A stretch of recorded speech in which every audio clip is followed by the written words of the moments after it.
नमस्कार। कभी सोचा है कि अगर किसी को अदालत में पेश होना हो लेकिन वो जा ही ना पाए? मान लीजिए कोई बहुत दूर है या बीमार है, तब क्या होगा? भारत में एक नया कानून इसी मुश्किल को हल करने के लिए आया है। तो चलिए आज इसी पर बात करते हैं और समझते हैं कि ये कानून क्या है और ये क्यों इतना जरूरी है।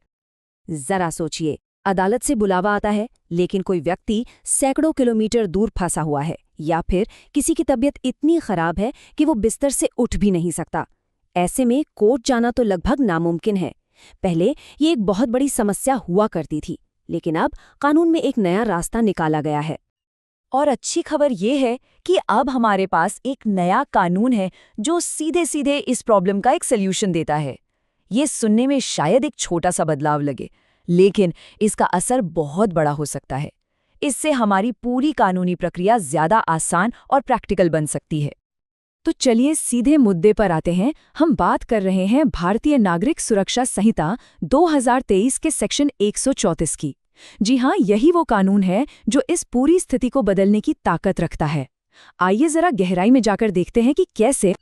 तो ये है इस कानून का ऑफिशियल टेक्स्ट। हाँ, मैं मानता हूँ ये कानूनी भाषा थोड़ी मुश्किल लग सकती है, पर फिक्र मत कीजिए, हम इसे अभी बिल्कुल आसान हिस्सों में तोड़कर समझेंगे। तो इस भारी भरकम कानूनी भाषा का असल में मतलब क्या है? चलिए इस जटिल से दिखने वाले टेक्स्ट को एकदम सरल बनाते हैं, ताकि हम इसके पीछे की सोच और इसके असली मकसद को पकड़ सकें। देखिए, किसी भी कानून को सही से समझने के लिए उसका कॉन्टेक्स्ट समझना बहुत जरूरी होता है। तो आइए सबसे पहले सेक्शन 134 में इस्तेमाल हुए कुछ खास कानूनी शब्दों का मतलब जानते हैं।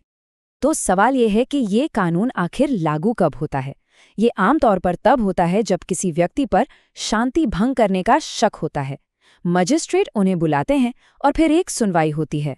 इसमें यह तय किया जाता है कि उस व्यक्ति से अच्छे व्यवहार के लिए कोई बॉन्ड भरवाना जरूरी है या नहीं। इस पूरी प्रक्रिया में एक बहुत ही जरूरी शब्द है, कारण बताओ या शो कॉज। इसका सीधा सा मतलब है कि अदालत एक ऑफिशियल ऑर्डर भेजकर किसी व्यक्ति को बुलाती है और उनसे पूछती है कि भाई बताओ, तुम्हारे खिलाफ एक्शन क्यों ना लिया जाए। ये अपना पक्ष रखने का एक मौका होता है। अच्छा, और ये सुरक्षा बॉन्ड क्या बला है? इसे आप एक तरह की गारंटी या डिपॉजिट समझ सकते हैं। ये अदालत से किया गया एक वादा होता है कि व्यक्ति भविष्य में अच्छा बर्ताव करेगा, शांति बनाए रखेगा, और इस वादे को पक्का करने के लिए कुछ पैसे भी जमा कराए जाते हैं। चलिए अब आते हैं इस कानून के सबसे दिलचस्प हिस्से पर, वो पावर जो ये सेक्शन मजिस्ट्रेट को देता है और ये कैसे पूरी कानूनी प्रक्रिया को एक नया मोड़ देता है। इस पूरे कानून का जो सार है वो बस इन कुछ शब्दों में छिपा है: व्यक्तिगत उपस्थिति से छूट देना। यही वो सबसे बड़ा और क्रांतिकारी बदलाव है जो सेक्शन 134 अपने साथ लेकर आता है। देखिए, पहले क्या होता था, अदालत में खुद हाजिर होना मतलब पर्सनली प्रेजेंट होना एक तरह से डिफॉल्ट नियम था, आपको जाना ही पड़ता था। लेकिन अब सेक्शन 134 के आने से मजिस्ट्रेट के पास ये अधिकार है कि वो किसी व्यक्ति को अपने वकील के जरिए पेश होने की इजाजत दे सकते हैं।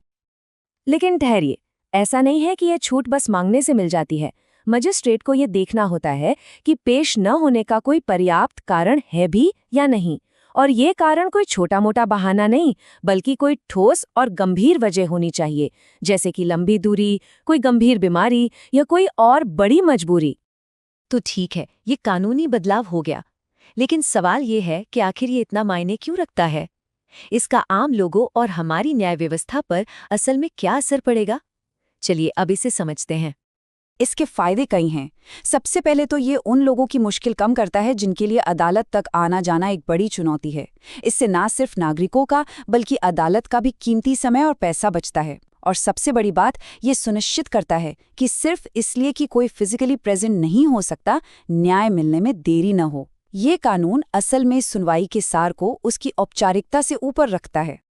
तो कुल मिलाकर सबसे बड़ी बात ये निकल कर आती है कि ये कानून हमारी न्याय व्यवस्था को ज्यादा मानवीय, ज्यादा प्रैक्टिकल बनाता है। ये इस सच्चाई को स्वीकार करता है कि कभी-कभी न्याय के बड़े मकसद के लिए नियमों को असल जिंदगी की सच्चाइयों के हिसाब से थोड़ा बदलना पड़ता है। और यहीं से ये हमें एक बहुत बड़े सवाल पर लाकर छोड़ देता है कि कोई भी न्याय प्रणाली नियमों की सख्ती और जिंदगी की मुश्किलों के बीच एक सही बैलेंस कैसे बना सकती है। सेक्शन 134 इसी बैलेंस को खोजने की दिशा में एक छोटा लेकिन बहुत ही महत्वपूर्ण कदम है। सोचने वाली बात है ना?